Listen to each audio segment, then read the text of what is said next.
Quem são os bem-aventurados? Oh, glórias! Essa é uma pergunta que nós precisamos ter a resposta na ponta da língua. Quem são os bem-aventurados? Senhor Deus, eu quero clamar que Tu venhas trazer a revelação da Tua palavra nesta noite, para que nós possamos entender aquilo que Tu queres. Senhor, instrua-nos, para que nós possamos aprender a Tua vontade, para melhor Te servirmos, ó Deus, porque o nosso objetivo é Te servir sobre a face da terra. Fala conosco em nome de Jesus. Amém. Amados, Cristo Jesus, em diversas oportunidades, Ele falou à multidão, Ele manifestou o poder, manifestou a graça, Ele ensinou as pessoas a respeito dos céus, de como melhor servir, de como adorar, de como glorificar, de como ser um homem, uma mulher cheia do Espírito Santo de Deus.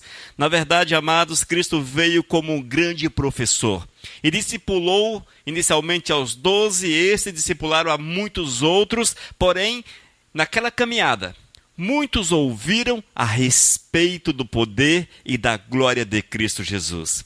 E hoje nós vamos falar a respeito das bem-aventuranças. São 8 bem-aventuranças. São ensinamentos poderosos de Cristo que, se observados, se colocados em práticas na nossa vida, nós vamos ter uma comunhão verdadeira, uma comunhão real com Cristo. E a nossa alegria será completa diante do Senhor. Porque todas as vezes que nós aprendemos de Cristo e permitimos que o Senhor venha nos envolver, a nossa alegria é completa, porque o Espírito Santo nos faz feliz para a honra e para a glória do Senhor. Amados, Mateus capítulo 5, a partir do versículo 1.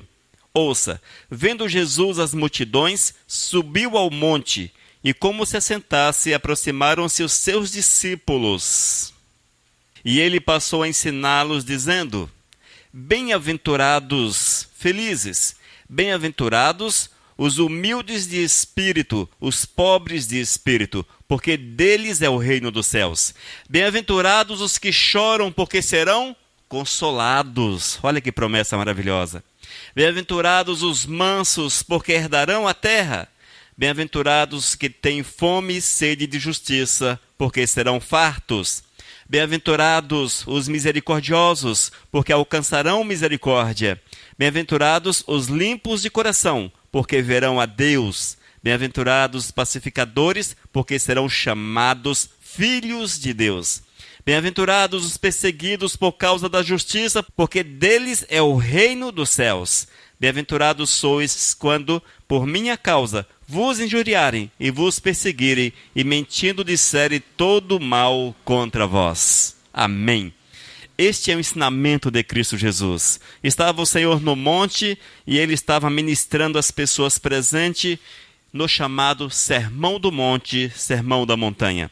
E Ele colocou diante daqueles que estavam presentes algumas bem-aventuranças, algumas situações, algumas práticas que, se observados, produziria felicidade na vida das pessoas.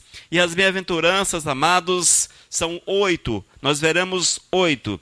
Bem-aventurados os pobres de espírito, bem-aventurados os que choram, bem-aventurados os humildes, bem-aventurados que têm fome e sede de justiça. E na próxima semana, bem-aventurados os misericordiosos, bem-aventurados puros de coração, bem-aventurados pacificadores, bem-aventurados os perseguidos.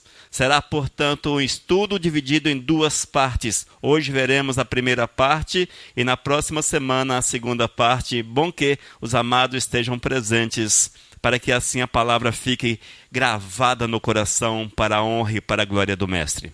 Amados, as bem-aventuranças são um conjunto de bênçãos que Deus declarou para certos tipos de pessoas. Ou seja, aqueles que o amam, aqueles que querem de fato um compromisso com Ele. Essas pessoas, ao observarem esses ensinamentos, terão uma perfeita comunhão com o Mestre e serão felizes com o Senhor. As bem-aventuranças mostram as atitudes que agradam a Deus na vida, na nossa vida. E elas trazem bênçãos, geram bênçãos na nossa existência. Na verdade, tudo aquilo que nós fazemos que agrada o Todo-Poderoso gera bênção na nossa existência, gera bênção na nossa caminhada, e é isto o nosso objetivo, agradar o Senhor para que possamos ser abençoados. Bem-aventurados significa felizes ou abençoados. Esta é a verdade do Senhor para cada um de vocês. O Senhor os vê como bem-aventurados, como felizes, como abençoados. Só que nós temos que aproveitar esta oportunidade para que a vontade do Eterno se manifeste verdadeiramente na nossa existência. Amém, igreja? Procuremos, portanto, agradar o Senhor em todos os aspectos da nossa existência. E vamos para a nossa palavra, vamos para o nosso estudo. Primeiro, bem-aventurados os pobres de espírito. Oh, glórias! Mateus capítulo 5, versículo 3. Disse Jesus: bem-aventurados os pobres em espírito, pois deles é o reino dos céus. Às vezes, amados, nós lemos a palavra de Deus e achamos que o Senhor está falando numa situação, de uma forma, quando na verdade Cristo não está nesse aspecto olhando para a situação da pobreza material, da pobreza financeira. Mas o aspecto que neste versículo, que nesta palavra de Cristo está em foco é o espírito. O que é ser pobre de espírito? A Bíblia diz, irmãos, que são aquelas pessoas que olham para dentro de si, entendem que nada podem fazer por si, reconhecem o poder do Todo-Poderoso. É neste momento que o Senhor diz que ele é bem-aventurado. É neste momento. Porque muitos, amados, acham que pode todas as coisas, que podem consertar a sua vida. Mas Cristo está falando que bem-aventurados são aqueles que entendem que não possuem em si a presença do Senhor, que não podem alcançar a salvação sozinhos, e olham para Cristo e entregam a sua vida, dedicam a sua vida ao Todo-Poderoso. A Bíblia diz que estes, amados, são pessoas que são felizes, que são abençoados, pessoas que alcançam a graça do nosso Senhor e Salvador. Portanto, amados, nós temos que entender que os pobres de espírito são aqueles que olham para dentro de si e não conseguem encontrar força, não conseguem encontrar contentamento, não conseguem encontrar alegria, são vazios. E entendem que só Jesus pode mudar esse estado, que só Jesus pode mudar esta questão. E esses que agem assim, irmãos, são tomados pelo Senhor. Deus vem sobre a vida deles e restaura-os por completo, dando-lhes uma nova vida, dando-lhes uma nova realidade. Nada possuem para oferecer ao Todo-Poderoso. Não são bons, não são justos, mas entendem que são pecadores e que carecem da graça do Senhor.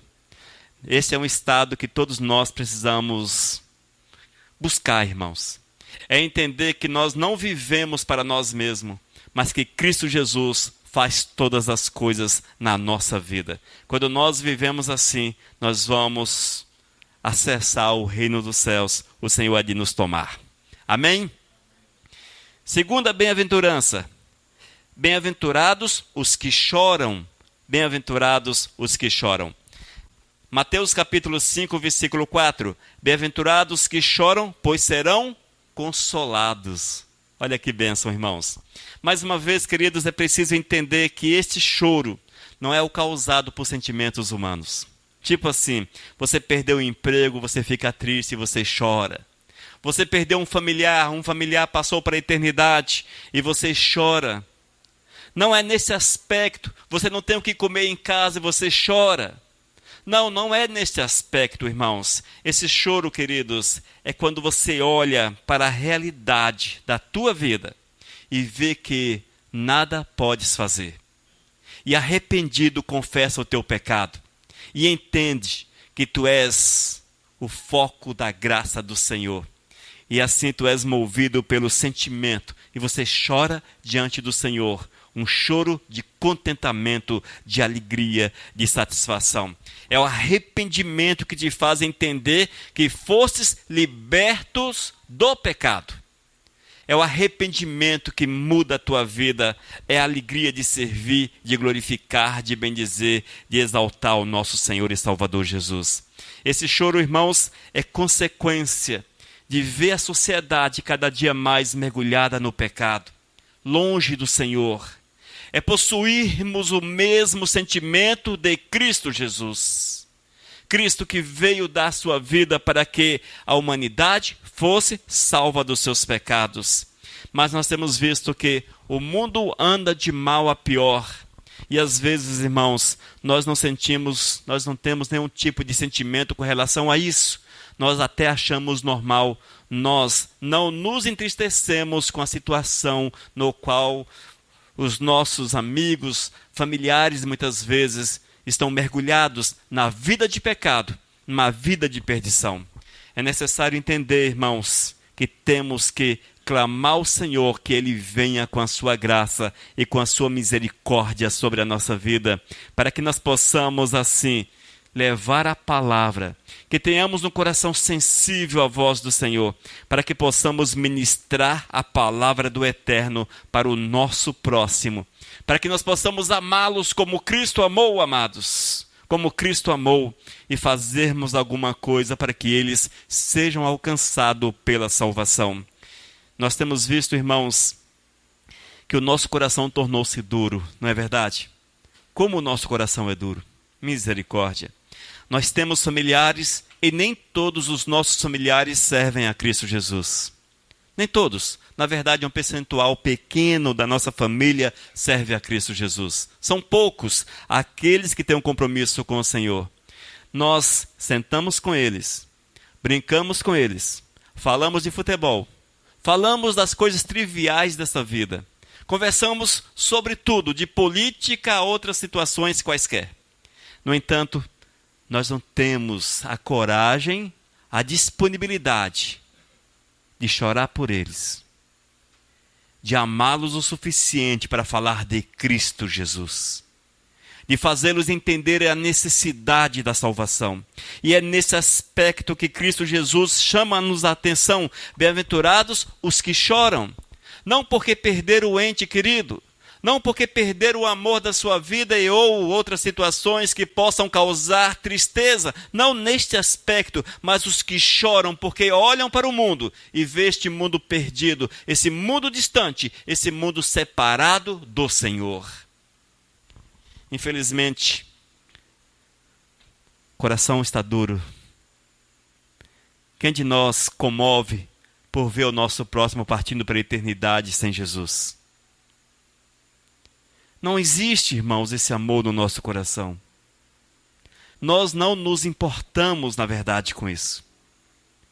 E temos visto nas redes sociais que tem muitos crentes que estão aplaudindo a partida de pessoas ruins para a eternidade sem Cristo Jesus. Ah, tinha que morrer mesmo. Ah, este já vai tarde.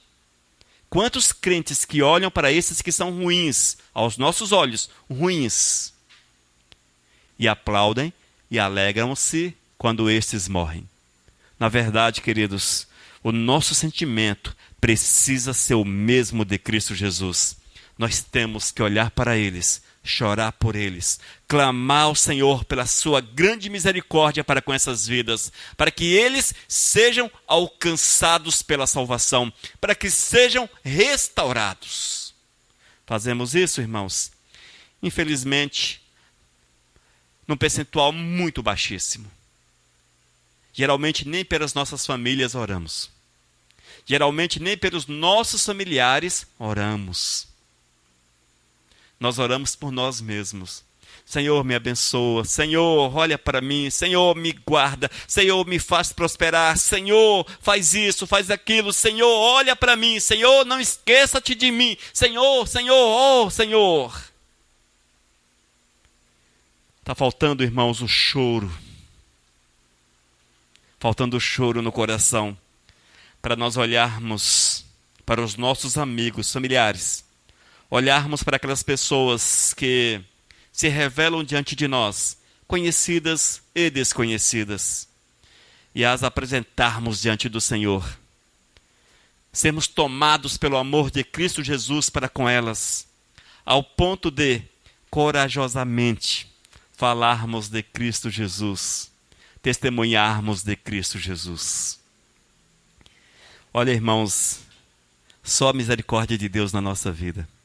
Só a misericórdia de Deus na nossa vida. Porque muitas vezes nós não estamos fazendo nada daquilo que Cristo quer que façamos.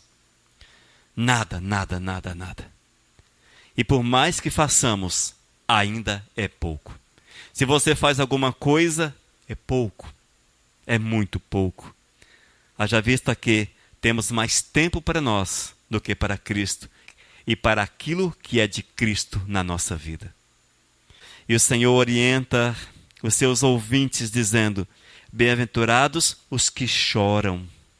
Bem-aventurados os que choram. Irmãos, que nós façamos uma oração. Senhor Deus, troque meu coração de pedra por um de carne. Troque o meu coração de pedra por um de carne.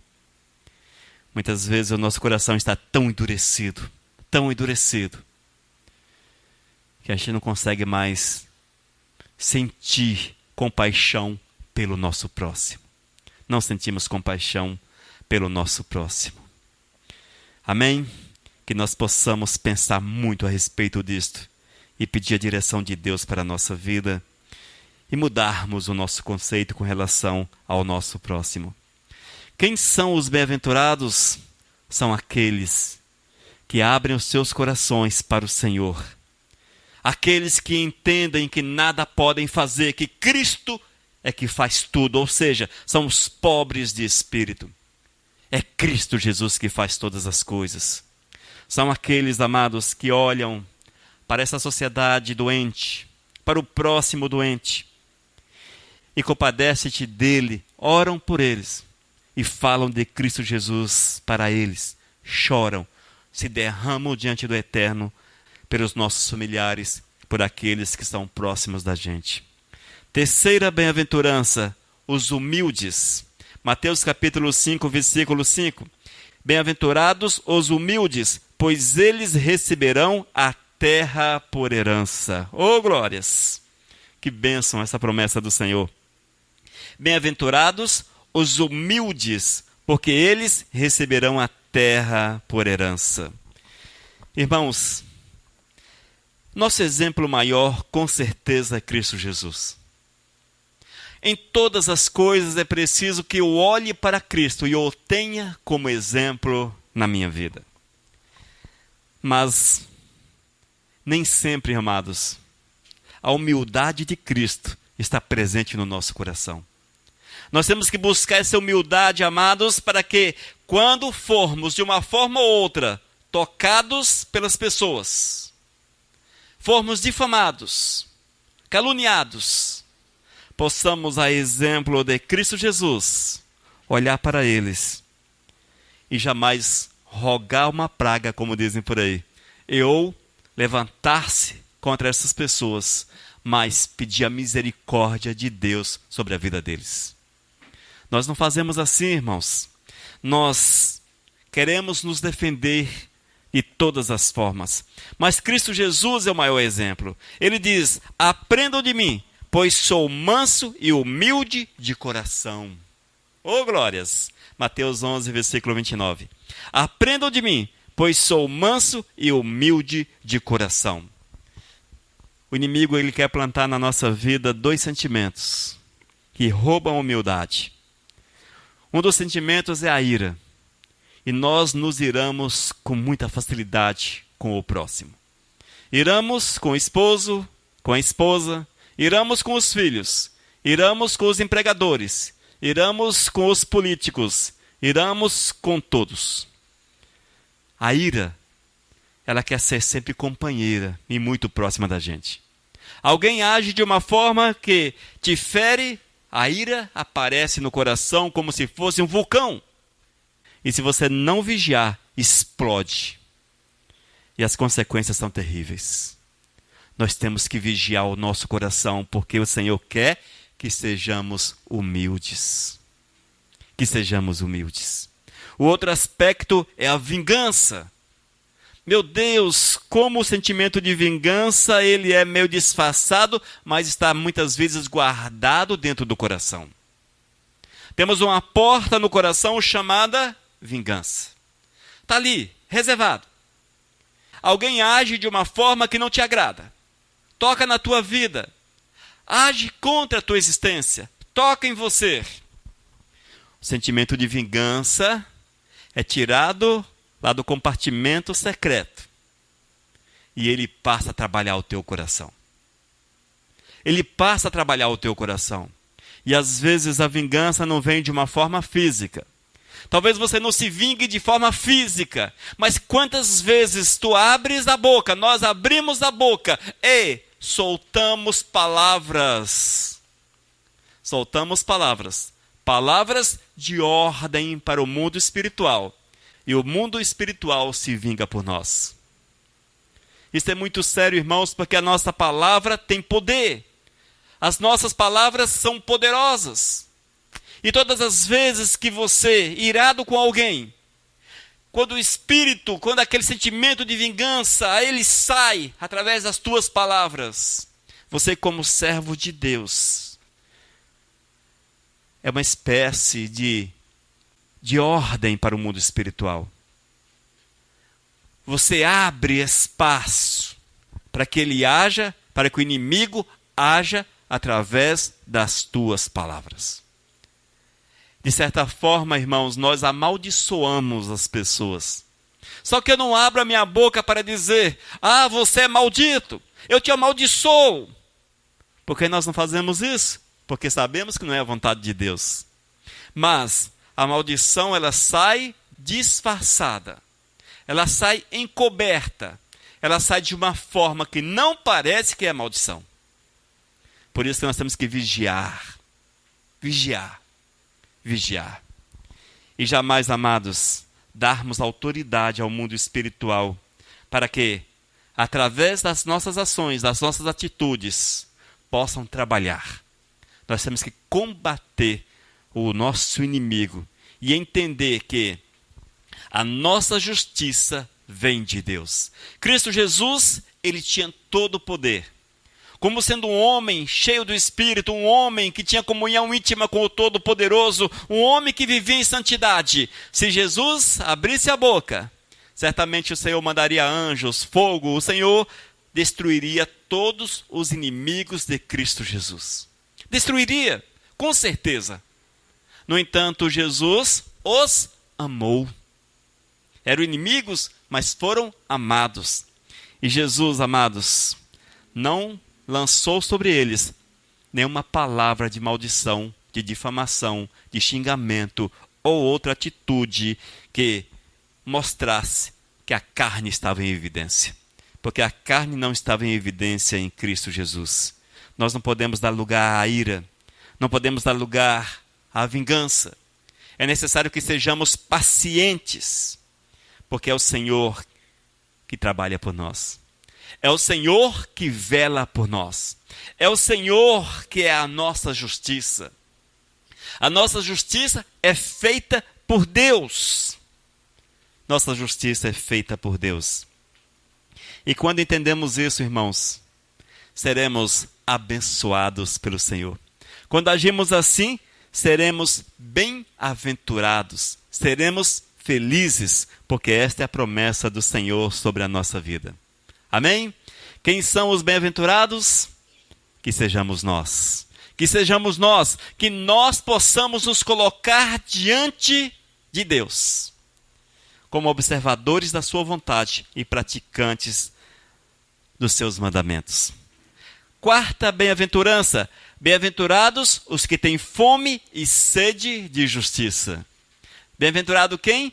Os que têm fome e sede de justiça. Mateus capítulo 5, versículo 6. Bem-aventurados os que têm fome e sede de justiça, pois serão satisfeitos. Oh, glórias! Irmãos, vivemos num mundo muito doido, muito louco. Um mundo dominado por sentimentos ruins. E às vezes, amados, o nosso desejo é fazer a justiça com as próprias mãos. Quando nós vemos a situação política, por exemplo, vemos a situação econômica, vemos a situação da maldade sobre a face da terra, vemos os homens maus, muitas vezes o coração bate forte. Vamos agir. Vamos agir com as nossas próprias mãos. Mas não é assim que Deus quer, irmãos. O Senhor quer que a glória dele se manifeste em nós e que nós saibamos nele esperar. Confiar, porque Deus é bom e a sua graça dura para sempre em nossa vida. É evidente que nós não vamos nos conformar com as injustiças desse mundo. Nós não vamos nos conformar com isso. Mas qual a nossa atitude? Orarmos a Deus, clamarmos ao Senhor, vivermos pedindo a graça do Eterno sobre essa terra, a misericórdia do Senhor sobre essa terra. Esta é a vontade do Senhor, irmãos. No entanto, eu não posso, queridos, de forma alguma colocar-me de uma forma que venha produzir a injustiça. Eu não posso, em nome da justiça, produzir injustiça. E é esta inversão que nós temos visto nesses últimos tempos. As pessoas estão agindo de forma injusta para que a justiça seja produzida. Isso não existe. Nós temos que agir de forma justa, sempre de forma justa. O exemplo maior é Cristo Jesus na nossa vida. Jesus, irmãos, é o parâmetro de vida. E nós temos que buscar a justiça que está no Senhor. Fome e sede de justiça. Sermos justos, porém justos segundo Jesus Cristo. Justos em Cristo Jesus. E a partir do momento que nós entendemos esta bem-aventurança, as nossas ações serão diferentes. Não vamos mais desejar fazermos justiça com as próprias mãos. E a injustiça será arrancada da nossa vida. É comum nós vermos nesses últimos tempos que a injustiça, ela cada dia está numa amplitude maior. Nós vemos em todas as áreas. É a corrupção, são as falsas promessas, as mentiras, os subornos, as pessoas que procuram tirar proveito do próximo. Aparece uma situação catastrófica, nós vemos uma série de pessoas que aproveitam dessa situação para agirem de forma injustas, para tirarem proveito das situações. Nós não podemos nem mesmo pensar em tais coisas, porque nós somos chamados para vivermos a santidade do Senhor, para vivermos a vontade de Cristo Jesus. Os nossos atos, as nossas atitudes, todas elas precisam mostrar que Cristo Jesus é o nosso Senhor. Eis o porquê que nós não podemos subornar um fiscal, nós não podemos subornar um policial, nós não podemos subornar o próximo, seja qual for o objetivo. Mas isso aqui é bom. Se eu agir desta forma, terei benefícios. Não é assim que seremos abençoados, não é assim que o Senhor nos beneficiará. Nós temos que agir de forma correta, irmãos. Sermos justos. É preciso que o nosso coração seja tomado pela sede, pela fome de justiça. E em todas as situações possamos viver Jesus, possamos viver a vontade de Cristo Jesus com todas as forças do nosso ser. Quando nós entendemos essa verdade, amados, veremos que muitas vezes, muitas oportunidades serão perdidas. Mas por que serão perdidas? Porque elas estão alicerçadas na injustiça. Estão alicerçadas em situações marcadas pelo pecado. E se a base é pecado, não serve para nós. Pecado é uma forma de injustiça.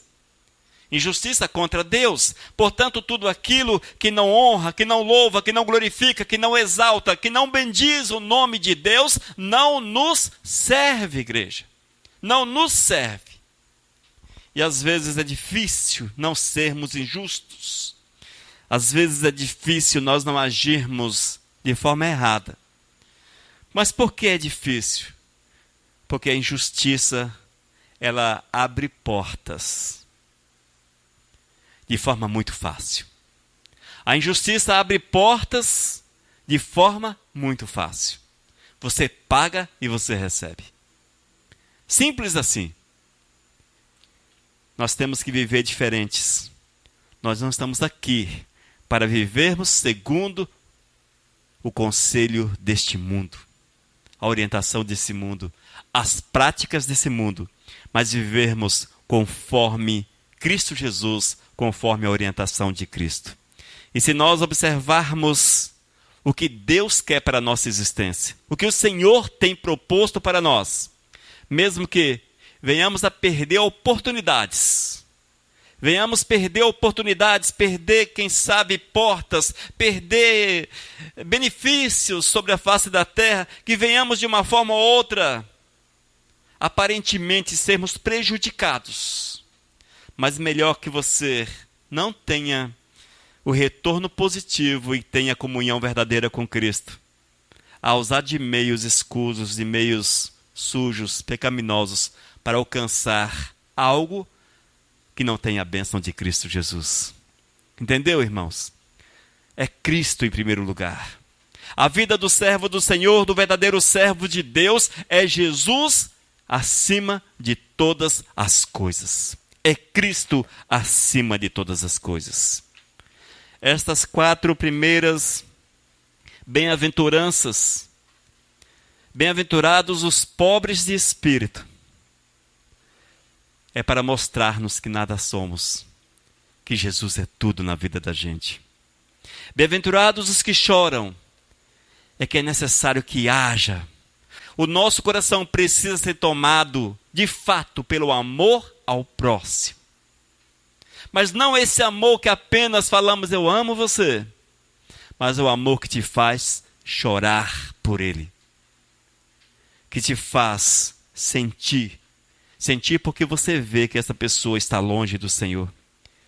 Bem-aventurados os humildes, são aqueles que entendem que Jesus é Ele que batalha, é o Senhor que batalha as nossas batalhas, que a nossa justiça vem de Deus, e que nós não podemos fazer a justiça com as nossas próprias mãos, ou agirmos segundo aquilo que nós entendemos. Bem-aventurados os que têm fome e sede de justiça, que sejamos justos. Fome e sede. É evidente que nós não sabemos o que é fome, nem tampouco o que é sede. Eu, particularmente, nunca passei fome, nem tive sede extrema na minha vida. Eu creio que todos que estão aqui presentes da mesma forma. Vocês nunca sentiram fome, nem tampouco sede de verdade. É terrível, irmãos. É terrível. Não dá para explicar. É tão terrível. É tipo assim, é tão extremo, que esta é a comparação que Cristo faz. Temos fome e sede de justiça. Ansiarmos pelo alimento, ansiarmos pelas águas. E é assim que deve ser o nosso proceder. Sermos justos em todas as coisas, em tudo quanto façamos. Eis aí, irmãos, passos que hão de nos aproximar de Cristo Jesus, que nos farão semelhantes a Cristo, que nos farão andar em vitórias, que nos farão crescer e sermos cheios do Espírito Santo de Deus. Amém, amados? Oh, glórias! Na próxima semana nós veremos a respeito de bem-aventurados os misericordiosos, bem-aventurados os puros de coração, os pacificadores e os perseguidos. São ensinamentos de Cristo que serão úteis na nossa caminhada para que vivamos a verdade do eterno a cada instante, a cada minuto. Amém? Nós vamos orar, amados, clamando a bênção de Deus sobre esta palavra para que ela fique gravada no nosso coração. Senhor Deus, quero clamar que Tu venhas gravar em nosso coração, Senhor. Imprimir nas tábuas do nosso coração esta palavra, para que sejamos felizes, abençoados, bem-aventurados, que possamos viver a Tua verdade acima de todas as coisas. Senhor, dirija-nos segundo a Tua vontade. Esse é meu clamor em nome de Cristo Jesus. Amém, Senhor. Aleluias.